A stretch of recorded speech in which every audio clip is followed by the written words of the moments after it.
지난밤도 하나님 은혜 가운데 거하게 하시고 새날을 맞이하게 하시니 감사합니다.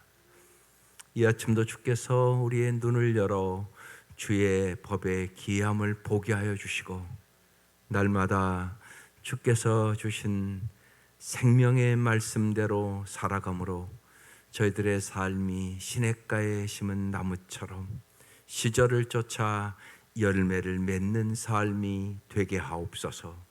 예수님 이름으로 기도드립니다. 아멘. 오늘 말씀 다니엘서 4장 19절부터 37절까지 말씀입니다. 다니엘서 4장 19절부터 37절 시작. 벨드사살이라 이름한 다니엘이 한동안 놀라며 마음으로 번민하는지라 왕이 그에게 말하여 이르기를 벨드사살아 너는 이 꿈과 그 해석으로 말미암아 번민할 것이 아니니라. 벨드사살이 대답하여 이르되 내 주여 그 꿈은 왕을 미워하는 자에게 응하며 그 해석은 왕의 대적에게 응하기를 원하나이다.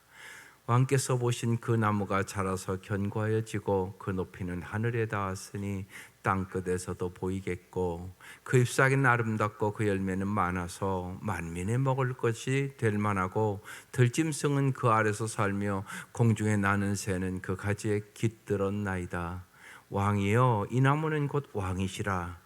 이는 왕이 자라서 견고하여지고 장대하사 하늘에 닿으시며 권세는 땅끝까지 미치심이니이다. 왕이 보신즉 한 순찰자 곧 한 거룩한 자가 하늘에서 내려와서 이르기를 그 나무를 베어 없애라. 그러나 그 뿌리에 그루터기는 땅에 남겨두고 새와 노줄로 동이고 그것을 들풀 가운데에 두라. 그것이 하늘이 스레졌고 또 들짐승과 더불어 제 못을 얻으며 7대를 지내리라 하였나이다. 왕이여 그 해석은 이러하니이다. 곧 지극히 높으신 이가 명령하신 것이 내 주 왕에게 미칠 것이라. 왕이 사람에게서 쫓겨나서 들짐승과 함께 살며 소처럼 풀을 먹으며 하늘 이슬에 젖을 것이요 이와 같이 7대를 지낼 것이라. 그때 지극히 높으신 이가 사람의 나라를 다스리시며 자기의 뜻대로 그것을 누구에게든지 주시는 줄을 아시리이다. 또 그들이 그 나무 뿌리에 그루터기를 남겨두라 하였은즉 하나님이 다스리는 줄을 왕이 깨달은 후에야 왕의 나라가 견고하리이다. 그런즉 왕이여 내가 아뢰는 것을 받으시고 공의를 행함으로 죄를 사하고 가난한 자를 긍휼히 여김으로 죄악을 사하소서. 그리하시면 왕의 평안함이 혹시 장구하리이다 아니라. 이 모든 일이 다 나 느부갓네살 왕에게 임하였느니라. 12달 지난 후에 내가 바벨론 왕궁 지붕에서 거닐세 나 왕이 말하 이르되 이 큰 바벨론은 내가 능력과 권세로 건설하여 나의 도성으로 삼고 이것으로 내 위엄의 영광을 나타낸 것이 아니냐 하였더니 이 말이 아직도 나 왕의 입에 있을 때 하늘에서 소리가 내려 이르되 느부갓네살 왕아 내게 말하노니 나라의 왕이가 내게서 떠났느니라. 내가 사람에게서 쫓겨나서 들짐승과 함께 살면서 소처럼 풀을 먹을 것이요 이와 같이 7대를 지내서 지극히 높으신 이가 사람의 나라를 다스리시며 자기의 뜻대로 그것을 누구에게든지 주시는 줄을 알기까지 이르리라 하더라. 바로 그때 이 일이 느부갓네살에게 응함으로 내가 사람에게 쫓겨나서 소처럼 풀을 먹으며 몸이 하늘 이슬에 젖고 머리털이 독수리털과 같이 자랐고 손톱은 새 발톱과 같이 되었더라. 그 기한이 참에 나 느부갓네살이 하늘을 우러러 보았더니 내 총명이 다시 내게로 돌아온지라. 이에 내가 지극히 높으신 이에게 감사하며 영생하신 이를 찬양하고 경배하였나니 그 권세는 영원한 권세요 그 나라는 대대에 이르리로다. 땅의 모든 사람들을 없는 것 같이 여기시며 하늘의 군대에게든지 땅의 사람에게든지 그는 자기 뜻대로 행하시나니 그의 손을 금하든지 혹시 일으키기를 내가 무엇을 하느냐 할 자가 아무도 없도다. 그때 내 총명이 내게로 돌아왔고 또 내 나라의 영광에 대하여도 내 위엄과 광명이 내게로 돌아왔고 또 나의 모든 모사들과 관원들이 내게 찾아오니 내가 내 나라에서 다시 세움을 받고 또 지극히 위세가 내게 더하였느니라. 그러므로 지금 나 느부갓네살은 하늘의 왕을 찬양하며 칭송하며 경배하노니 그의 일이 다 진실하고 그의 행하심이 의로우심으로 교만하게 행하는 자를 그가 능히 낮추심이라. 아멘. 오늘이 마지막 절이 핵심 말씀이에요. 교만하게 행하는 자를 그가 능히 낮추시리라. 그래서 오늘 교만한 자를 낮추시는 하나님.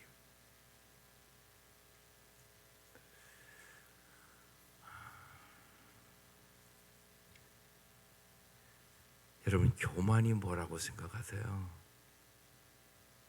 여기에 대해서 여러분이 정확하게 정의를 내릴 수 없으면 교만할 수도 없는, 겸손할 수도 없는 거잖아요.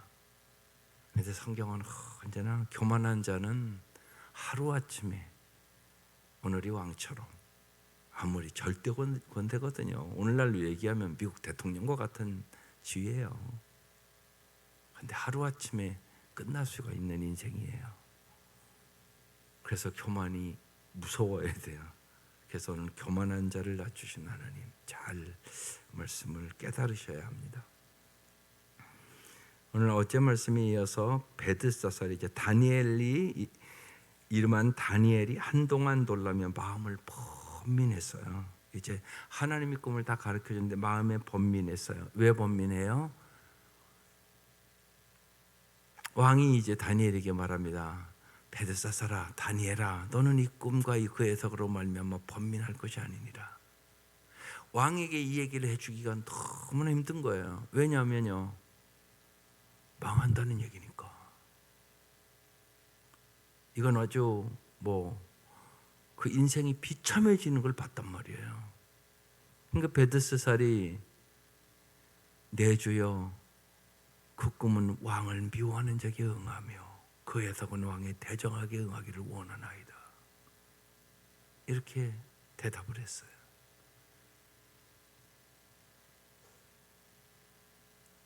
이제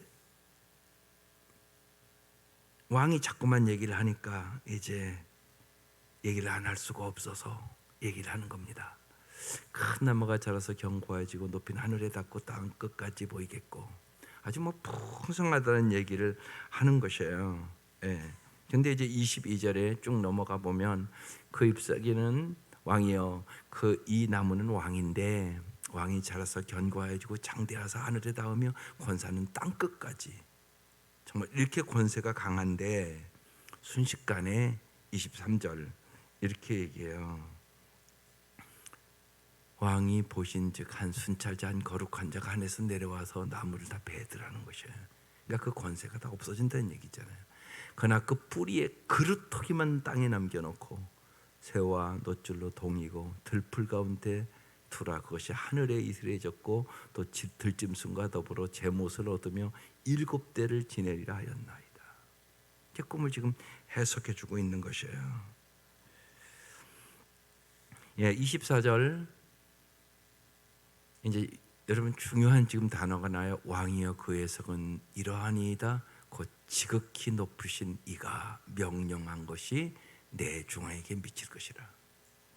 여기 지금 오늘 말씀에 반복되는 말씀 중에 하나가 있어요.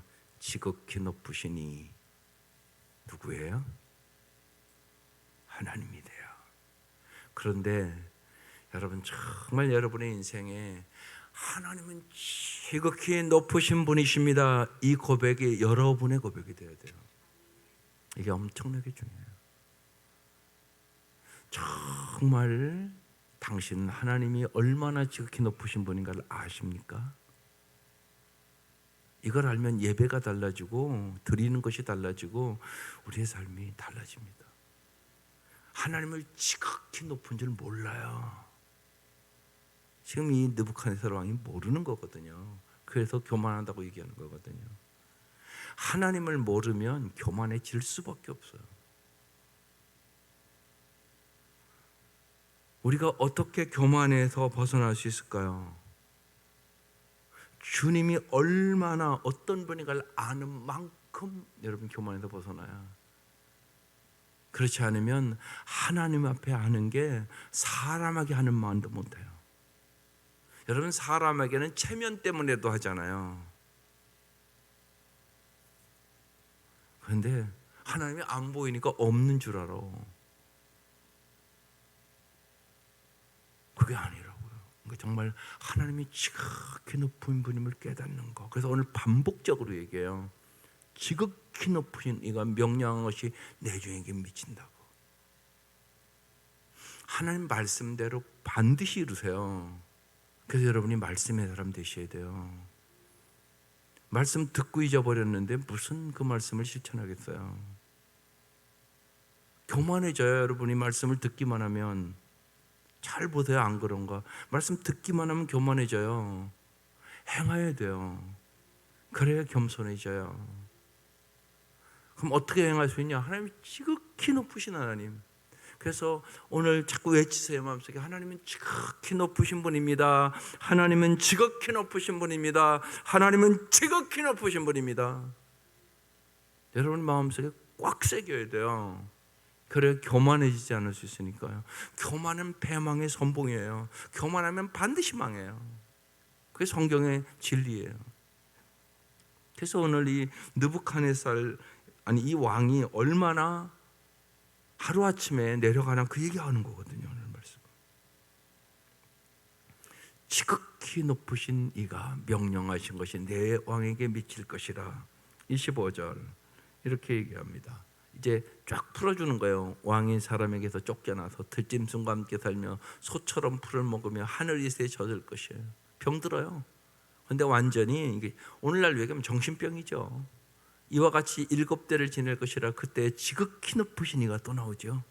사람의 나라를 다스리며 자기의 뜻대로 그것을 누구에게든지 주시는 줄을 아시리이다. 당신의 권력 하루아침에 다 빼앗아서 다른 사람 줄 수 있어. 그 얘기하고 있는 거죠. 그런즉 그 다음 26절 또 그들이 나무 뿌리에 그루터기를 남겨두라 하였은즉 하나님이 다스린 줄을 왕이 깨달은 후에야. 여러분 하나님이 주권자임을 믿으셔야 돼요. 여러분의 인생 주님의 손에 있어요. 그러니까 언제나 그 생각하고 살아야 돼요. 하나님 보시기에 내 자녀들의 앞길 하나님 손에 있어요. 그러니까 여러분 축복의 통로가 되시죠. 언제나 하나님 앞장 세우셔야 돼요. 지극히 높으신 하나님이세요. 하나님 말씀에 순종해야 되는 이유도 지극히 높으신 하나님이기 때문에 하나님의 생각은 하늘같이 높고 우리는 땅의 수준이란 말이에요. 수준이 달라요. 하나님 생각은 너무나 깊고 높아서 우리가 다 이해할 수 없어요. 여러분 생각해 보세요. 어떻게 피조물이 창조들을 이해하겠어요? 더 쉽게 말씀드리면 여러분의 어린 자녀들이 초등학교 다니는 자녀가 여러분 생각 이해할 수 있겠어요? 엄마는 날 때부터 대학까지 생각해요. 그 아이 어떻게 가르칠까? 요새 힘들으니까 자꾸 안 날라고 그러잖아요. 그러니까 심각해지잖아요 지금. 하나님은 우리의 생각과 우리의 경험과 내가 아는 것을 초월하신 분이에요. 그러니까 하나님 말씀이 때로는 이해를 못하는 게 당연하죠. 그러니까 주님의 말씀이니까 순종해 보는 거예요. 그러니까 하나님의 말씀은 내가 이해하고 순종하는 게 아닙니다. 주님께서 베드로에게 밤이 맞도록 수고를 했지만 얻은 것이 없지만 말씀에 의지하여 그물을 내리리이다. 그 길을 가는 거예요. 자기가 밤새도록 해봤는데 안 돼요. 못 잡았어요. 그런데 주님이 깊은 곳에 가서 그물을 내리래요. 그래서 하나님의 말씀은 순종하며 깨닫는 겁니다. 그걸 잊지 마셔야 돼요. 말씀대로 해보는 거예요. 그냥. 그러면 진짜네 이렇게 되는 거예요. 그걸 안 해본 사람은 머리만 잘하지 그러니까 하나님을 경험할 수가 없게 되는 거죠. 하나님을 자꾸 경험하셔야 이제 그게 깊은 믿음으로 돼. 진짜네. 하나님 말씀 진짜구만. 하나님 말씀대로 이루시는구만. 지금 느부갓네살 왕이 하나님이 다스린 줄을 왕이 깨달은 후에야 나라가 견고하리이다. 오늘날도 바꾸면 여러분이 하나님이 내 인생을 나의 모든 것을 다스리는 줄을 깨달은 후에야 여러분의 삶이 견고해집니다. 그렇지 않으면 순식간에 무너져. 어떻게 하면 정말 내가, 내 가정이, 내 교회가, 이 나라가 견고하게 있을 수 있어요? 하나님이 다스리는 줄을 깨달아요. 그렇게 써 있잖아요. 지금 저기 아주 명확하게 하나님이 다스리는 거예요. 인간이 하는 거 아니라고 얘기하는 것이에요. 그러니까 인간을 의지하지 말라고요. 돈을 의지하지 말라고요. 명예를 의지하지 말라고요. 세상 거 의지하지 말라고요. 하나님만 의지하라고요. 그렇게 써 있는 거예요. 지금 27절. 그런즉 왕이여 내가 아뢰는 것을 받으시고 공의를 행함으로. 그럼 이제 어떻게 살아야 될 거를 얘기해요? 공의를 행해야 된다는 거예요. 왕이 죄를 사하고 가난한 자를 긍휼히 여겨야 된다는 것이에요. 죄악을 사하소서 그리하시면, 이 약속이에요. 이제 왕의 평안함이 혹시 장구하리이다. 언제나 왕으로서 공의를 행하셔야 합니다. 가난한 자를 긍휼히 여기셔야 합니다. 그리하시면 하나님께서 왕에게 평안함을 주실 것입니다. 그렇게 말씀하고 있는 거예요. 하나님 말씀대로 살아야 그걸 주어지는 것이에요. 그런데 느부갓네살 왕이 그렇게 안 살았다는 얘기죠. 지금요. 28절. 이 모든 일이 다 나 느부갓네살 왕에게 임하였느니라. 여러분 지금부터 이 말씀도 잘 보세요. 계속적으로 지금 느부갓네살이 교만한 이유가 저 앞에 뭐가 붙는 나라는 단어가 자꾸 붙어 있어요. 나 느부갓네살. 또 보세요. 그 다음 절이요. 29절. 12달이 정말 말씀대로 1년이 지났어요. 내가 바벨론 왕궁 지붕에 거닐세. 30절. 나 왕이, 또 나자가 또 나와요. 말하되 이 큰 바벨론은 내가, 이제 나가 이제 내가로 변했어요. 능력과 권세로 건설하여. 누구 도성이요? 나의 도성으로 삼고 이것으로 내 위엄과 영광을 나타낸 것이 아니냐. 보세요. 꼭 자꾸 나자가 붙어 있어요. 나 느부갓네살. 그러고 내가, 나의 도성, 내 위엄, 지금 이렇게 써 있잖아요. 31절. 이 말이 아직도 나 왕의 입에 있을 때 하늘에서 소리가 내려 이르되 느부갓네살 왕아 내게 말하노니 나라의 왕위가 내게서 떠났느니라. 여러분 잘 생각해 보세요. 이 나자가 여기 붙으면 안 되는 거예요. 겸손과 교만이라는 반대되는 개념에서 여러분 생각해야 될 기준이 뭐라고 생각하세요? 여러분 겸손과 교만의 기준이 뭡니까 여러분? 이게 있어야 되잖아요.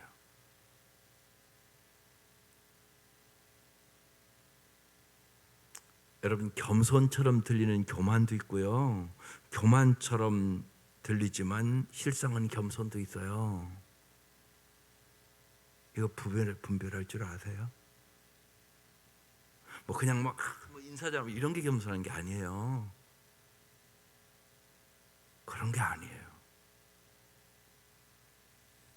예를 들어 볼게요. 나는 거룩하다고 말할 수 없습니다. 그래서 나는 참 신자라는 생각이 안 들어요. 만약에 이렇게 했다. 이게 겸손입니까? 여러분 어떻게 생각하세요? 이건 겸손이 아닙니다. 그 얘기는 뭐냐? 주님께서 저를 구원해 주시고 거룩하게 하는 것을 안 믿습니다. 그 소리입니다. 그게 무슨 겸손입니까? 겸손처럼 들리는 교만입니다. 때로는 나는 못합니다. 이게 겸손입니까? 나는 가진 것도 없고 배운 것도 없고 나는 못합니다. 언제나 나가 나오거든요. 그게 겸손입니까? 교만입니다. 교만처럼 들리는 실상은 겸손한 것도 있습니다. 하나님 감사합니다. 저는 제가 구원받은 것을 알고 주님께서 거룩하게 만들어준 것을 믿습니다. 오직 주님만이 신실하십니다. 주님만이 하십니다. 이게 겸손입니다. 곰방인 느부갓네살 왕이 계속 나자가 계속 나옵니다. 겸손과 교만, 그 기준을 여러분 세울 때 누구 앞에 진실해야 하는가? 가장 중요한 것은 무엇인가? 이 두 가지를 마음에 새기셔야 합니다. 하나는 정말 하나님 앞에 서는 일이 가장 중요한 일이라면 사람들에게 어떤 평가를 받든지 두려워하지 말아야 합니다. 그래야 겸손해질 수 있습니다. 그 사람만이 하나님만을 의지하는 사람입니다. 그런데 사람들이 사람 평가에 얼마나 왔다 갔다 하는지 모릅니다. 그건 겸손한 것이 아니올시다. 내가 사람 평가에 너무나 왔다 간다 그러면 당신은 교만한 사람입니다. 한마디로 하나님 의지하지 않는 사람입니다. 그러니까 우리 거의 다 겸손한다는 게 쉽지가 않은 일입니다. 얼마나 사람 평가에 왔다 갔다 하는지 모릅니다. 또 하나님과의 관계가 가장 중요하다면 기꺼이 덜 중요한 것은 포기할 수 있어야 겸손해집니다. 다 우리가 말로는 하나님 관계가 가장 중요하다고 말합니다. 그런데 보면 아니올시다. 어떤 결정적인 선택을 할 때 하나님 우선순위가 아닙니다. 그때 내가 교만한지 겸손한지 알게 되는 것입니다. 진정한 겸손은 자신을 낮게 생각하는 것이 아니라 자신을 덜 생각하는 것입니다. 언제나 내가 아니라 주가. 그래서 자존심은 죽고 주존심이 높아지셔야 됩니다. 자존심은 죽고 자존심이 죽어야 됩니다. 이게 갈라디아서 2장 20절 말씀입니다. 내가 십자가에 못 박혔나니 그런즉 이제는 내가 산 것이 아니요 그 말씀입니다. 그런데 우리가 자존심이 엄청나게 강합니다. 주님은 교만하다고 얘기합니다. 자존심은 죽고 뭐가 올라가야 된다고요? 주존심이 올라가야 된다. 반드시 그러셔야 됩니다. 그래야 겸손해질 수 있습니다. 그래서 이 느부갓네살 얘기는 남 얘기가 아닙니다. 내 얘기입니다. 우리는 언제나 느부갓네살, 내가 내 영광을 그러고 살아갑니다.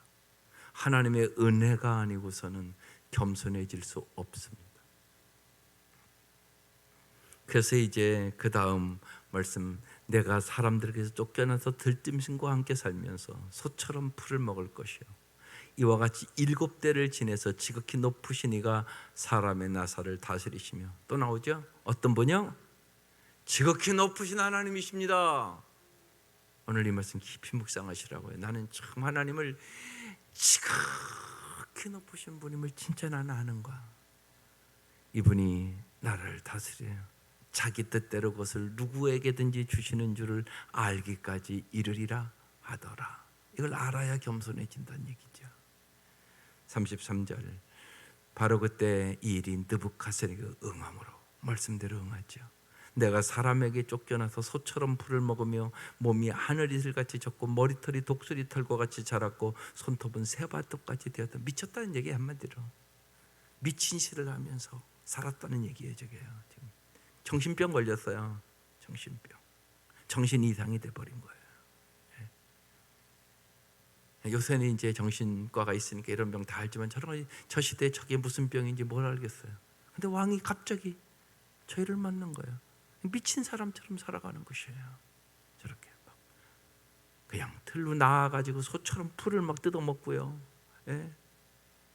손톱은 새발톱까지 막 아무데나 막 긁고 막, 그러니 완전히 미친 사람처럼 된 거죠. 34절, 그 기한 이참에 남 느부갓네살이 하늘을 우러러 보았더니, 보세요, 내 총명이 내게로 돌아온지라. 하나님이 총명 주시는 분이세요. 그래서 기도하는 부모 되세요. 정말이에요. 지혜와 총명 하나님이 주시는 것이에요. 그래서 하나님을 잘 믿으셔야 되는 것이에요. 하나님이 주시는 거예요. 하루아침에 총명이 다 사라져서 미친 사람처럼 됐단 말이에요. 근데 다시 돌아왔다고 그랬잖아요. 이에 내가 어떤 하나님? 지극히 높으신 이에게 감사하며. 예. 여러분, 멀쩡한 정신으로 사는 거 감사한 일이네요. 그죠?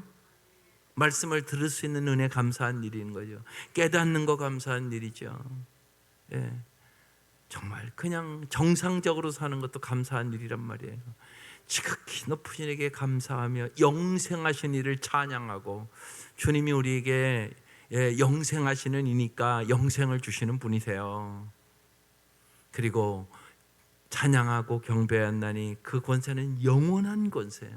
세상의 권세는 아무리 강해도요, 몇 년 지나면 끝나는 권세예요. 그리고 어떤 대통령은 금방 감옥에도 가잖아요. 여러분 다 봤잖아요. 우리의 의지의 대상이 아니에요. 하나님만이 영원한 권세를 갖고 계세요. 그 나라는 대대이리로다. 그래서 하나님의 나라를 위해서 사시라고 얘기하는 거예요. 하나님 나라만 영원한 나라예요. 세상의 모든 나라는 다 아무리 강한 강국도 다 무너졌다는 거 역사를 통하여 알잖아요, 이미요. 예? 메데, 바사, 로마 다 무너졌잖아요.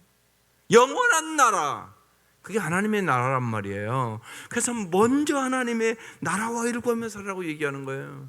그게 진짜 잘 사는 거라고 얘기를 하는 거예요. 그런데 자꾸만 우리는 세상 나라가 단 줄 알고 그걸 자꾸 바라보고 낙심하고 절망하고 좌절하고 세상 것 잊어버렸다고 하나님의 나라도 잊어버린단 말이에요.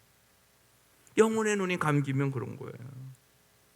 하나님의 나라만 대대 이르로다, 그렇게 말씀하는 거예요. 이게 영원한 나라예요. 이게 복이에요. 영원한 하나님의 나라를 위해 살도록 부름받은 사람들, 그것이 그리스도인이란 말이에요. 그러니까 우리는 언제나 먼저 하나님의 나라와 일을 구하는 사람이에요. 35절, 땅의 모든 사람들을 없애는 것 같이 여기시며, 없는 것 같이 여기시며, 하늘의 군대에게든지 땅의 사람에게든지 그는 자기 뜻대로 행하시나니 그의 손을 금하든지 혹시 이르기를 내가 무엇을 하느냐고 할 자가 아무도 없도다. 36절, 그때 내 총명이 내게로 돌아왔고 또 내 나라의 영광에 대해서도 내 위엄과 광명이 내게로 돌아왔고 또 나의 모사들과 관원들이 내게로 찾아오니 내가 내 나라에서 다시 세움을 받고 또 지극한 위세가 내게 더하였느니라. 하나님께서 회개할 기회도 느부갓네살에 주고 그랬는데 느부갓네살이 못 깨달았어요. 그래서 이제 마지막 절을 그렇게 끝나는 거예요. 37절에 그러므로 지금 난 느부갓네살은 하늘의 왕을 찬양하며 칭송하며 경배하노니 그의 일이 다 진실하고, 하나님이 진실하신 분이세요. 진실하다는 얘기는 약속을 꼭 지킨다는 얘기예요. 말씀하시면 그 말씀대로 꼭 지키신단 말이에요. 어김없이. 그 행하심이 언제나 의로우세요. 그래서 교만하게 행하는 자를 그가 능히 낮추심이라. 이렇게 오늘 말씀을 마쳤어요. 하나님 앞에서 언제나 겸손하세요. 그게 진짜 잘 사는 비결이에요. 잭 밀러라는 목사님께서 이렇게 얘기했어요. 힘내십시오. 당신은 당신이 상상하는 것보다 더 나쁜 죄인입니다. 그리고 당신은 당신이 희망하는 것보다 더 많은 사랑을 받은 사람입니다. 잘 기억하세요. 내가 생각하는 것보다 내가 더 죄인이에요. 깨닫게 해주지 않으면 그래서 인간은 회개할 줄도 몰라요. 성령께서 내 죄를 깨닫게 해줘야 깨닫습니다. 자기 죄를 자기가 몰라요. 내가 말로 얼마나 죄를 많이 졌는지, 내가 얼마나 생각으로 많은 죄를 짓는지, 내가 얼마나 하나님 말씀에 불순종해서 하나님의 마음을 속삭였는지 몰라요, 우리가 잘. 그런데 깨닫게 해주셔야 돼요. 그래서요, 이 아침 그냥 깨달으세요. 나는 내가 생각한 것보다 더 큰 죄인이야. 주님을 십자가에 죽일 정도로 그 죄인이니까 내가. 그런데 주님은 나를 내가 생각하는 것과 상상할 수 없을 정도로 나를 사랑하셔서 십자가에 나를 위해 죽으시고 구원해 주셨구나. 내가 생각하는 것보다 주님은 더 사랑해 주세요. 이걸 확실히 믿어야 돼요. 그래야 겸손해질 수 있게 되는 것이에요. 평생 동안 내가 얼마나 큰 죄인인가를 잘 깨닫고 날마다 십자가를 바라보고 하나님의 용서와 긍휼을 정말 목마르게, 의에 목마른 자는 복이 있나니, 날마다 정말 의에 목마른 성도로서 살아갈 수 있기를 주의 이름으로 축원합니다. 기도드리겠습니다.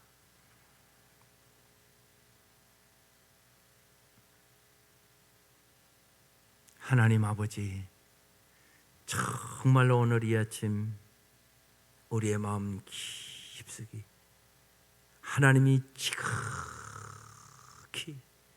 높으신 하나님이심을 날마다 고백하며 살게 하여 주옵소서. 우리의 모든 것이 주님의 손에 있음을 믿게 하여 주옵소서. 하나님, 날마다 주님께서 깨닫게 하여 주셔서 진실로 겸손하게 주님만을 의지하며 살게 하여 주옵소서. 정말로 하나님 앞에 서는 것이 가장 중요한 일임을 깨달을 수 있도록 도와주시고, 정말로 하나님과의 관계가 가장 중요하다는 것을 깨닫게 하여 주셔서 언제나 하나님 나 중심적으로 살지 않도록 도와주시고, 날마다 하나님 중심으로 살아갈 수 있도록 은혜 위에 은혜를 부어주시옵소서. 주님의 그 크신 십자가의 은혜와 사랑을 깨닫게 하여 주시고, 우리의 마음이 십자가의 은혜에 언제나 감동과 감격이 있게 하여 주시고, 주님 앞에 찬양과 감사와 영광을 돌리며 살게 하시옵소서. 이 아침 귀한 예물 드리오니 받아주시고 간절한 기도의 제목을 응답하여 주시며 주님 앞에 영광과 감사하며 살아갈 수 있도록 은총을 베풀어 주옵소서. 예수님의 이름으로 기도드립니다. 아멘.